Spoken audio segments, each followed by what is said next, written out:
კურიოზული ამბავია გალობიშვილის წასვლასთან დაკავშირებით, მაგრამ ძალიან არასერიოზული განცხადება შექმნა ამ ინფორმაცია, რომელიც მე გამაჩნია, არის ჩემთვის სრულად სიმშვიდის მომგვრელი. არანაირი დარგის სამედიცინო მოღვაწის პაციენტი ბატონი გეგა არ გახლავთ. ჩვენ ვერ ვიპოვეთ გერმანიის უროლოგიური კლინიკა. გზავს ასეთ მითებს. სადაც ბატონი გეგა მკურნალობდა, სხვა შერ ჩამოვრეკეთ გერმანიის ძალიან ბევრ უროლოგიურ კლინიკაში, მაგრამ ჩვენი პრემიერ-მინისტრის ყვალი ვერ აღმოვაჩინეთ და ზუსტ დასახელებას კიდევ ვერ ვიგებთ ჩვენ ინფორმაციას, ზუსტად რომელ კლინიკაში მკურნალობდა ბატონი გეგა.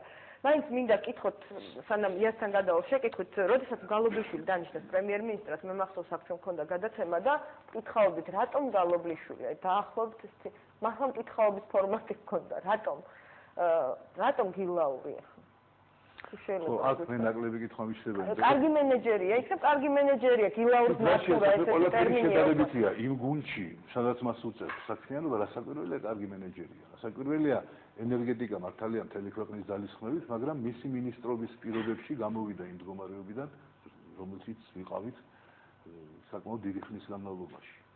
ნიჭიერი ადამიანი როა მახსოვს ერთ კიდევ მისი უფროს კლასელობის პერიოდიდან, როცა ის სოფლიო ლაბორატორიაში ყოველთვის პრემიერ-მინისტრებს იცნობდით ხო როგორც ძალიან კარგად. ზოგს უმაღლესი ვასწავლი, ზოგს სკოლაში, ზოგს სპეციალიზებულ სკოლაში. ხეზე ასურად ვასწავლებ ბატონოს. აი ახლა ვნახავთ რა, იმედი მქონდა გილაურს უნდა ცოდნო და ხეზე ასვლაც ისიც და მისი ძმაც პირველად ვაშინგტონში სწორედ ჩვენი გაგზავნილები გახლდათ სოფლიო ლაბორატორიის ხაზით და იქვე მოიპოვეს გარკვეული აღიარება. ანუ ცუდი ბიჭები არ არიან, ხო ბატონო? ნამდვილად კარგი ჯაფიტულები არიან. არც ერთი. მაგრამ აბა რა ხდება ბატონო?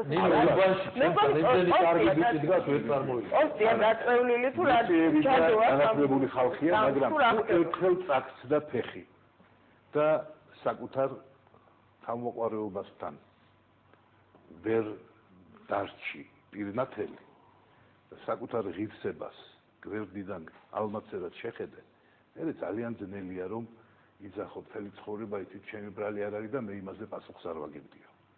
მე მინდა ბატონ ნიკას მივმართო. მიულოცო პრემიერობა ქვეყნის, რადგან თუ თავრობაში ხარ, მაგრამ უნდა იყო იქ, სადაც მეტის გაკეთება შეგიძლია. დღემდე ის რჩებოდა ფინანსთა მინისტრ ნოღაიდელის მოადგილედ. ვიდრე ნოღაიდელი მთავრობაში იყო. ის მინისტრი არ ყოფილა ფინანსთა მინისტრი, არც არავის არ აცვლიდა ფინანსთა მინისტრობას ნოღაიდელი, ისევე როგორც ნოღაიდელს არ აცვლიდა პრემიერ-მინისტრობას ბენდუკიძე. როცა არეულია მთლიანად მასალ ვერტიკალი დაშლილია სახელმწიფო და თავდაცვის მინისტრი ღვინოს ყიდის, გენერალური პროკურორი სიღნას არემონტებს და ასეთი სიტუაცია მთელ ქვეყანაში და ეს შეგნებული პოლიტიკაა, რომ არავინ არ ჩათვალოს, რომ რამე გააკეთა კარგად ის, რაც მიწაბის მას ევალება. აი, ასეთ ვითარებაში რა ქნას ახლა გილაური. თუმცა ნოღაიდელი თვითონ ხშირად მე უჩვენე და პეტრე თომსონმა წარმატებები ჰქონდა. მოიგონოს დიაგნოზი, რომელიც მას მისცემდა თავისუფალი ცხოვრების გაგრძელების. არა, მან თქვა ანონსში იყო მისი ინტერვიუ, რომ ის კარგად უცნობს თავს და ჯერჯერობით არაფერი არ არის. შეკითხვა, რაღაც ესეთი სიტუაცია იქნება, რომ პრემიერ-მინისტრი ქვეყანაში დღეს უკვე ზედმეტი ბარგია? თუ არა. რა გავაკეთოთ? ანუ ინსტიტუტი პრემიერ-მინისტრი კიდევ ვიზე გავწეჭი ბატონო. სხვა დროის სხვა თემა იქნება. ინსტიტუტი პრაქტიკულად ვერ შედგა. რა უნდა ვქნათ დღეს? პრეზიდენტმა ვიღაცას ხომ უნდა გაუყოს ძალაუფლება? არა, რაღაცა ფუნქციები, კარგი ძალაუფლებას ნუ გაუყოს, რაღაც ფუნქციები ხომ უნდა გადააბაროს ვიღაცას მაინც. რა უნდა გავაკეთოთ?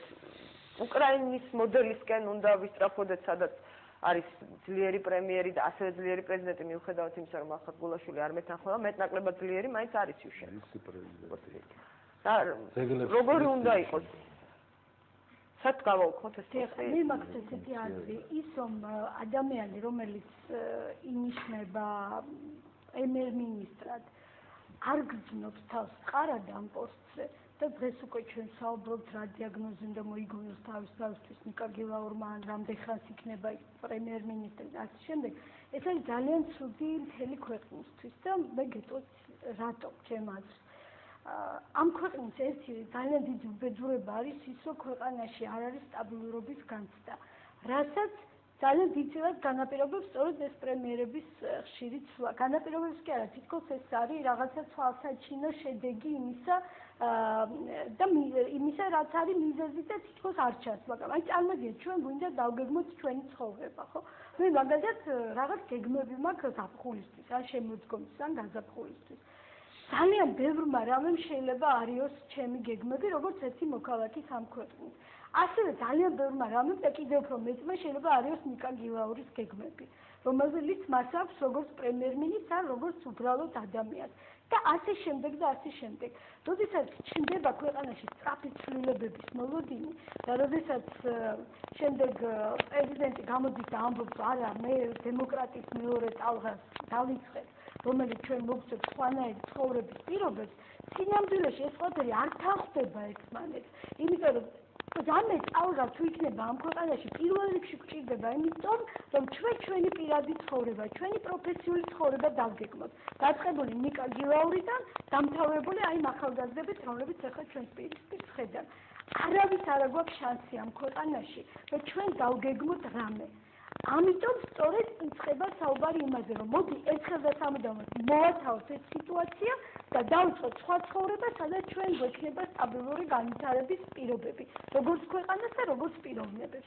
აი ჩემთვის მაგალითად კიდევ ერთი ცვლა პრემიერ-მინისტრის იყო საბაბი იმისა, რომ დავფიქრებულიყავ, რომ კი, მაგრამ თუ გეგამ გალობლიშვილი ჩადიოდა გორში და ეუბნებოდა ადამიანებს, რომ ჩვენ ერთად დავბრუნდებით სახლებში. ეს იყო სულ რამდენიმე თვის წინ.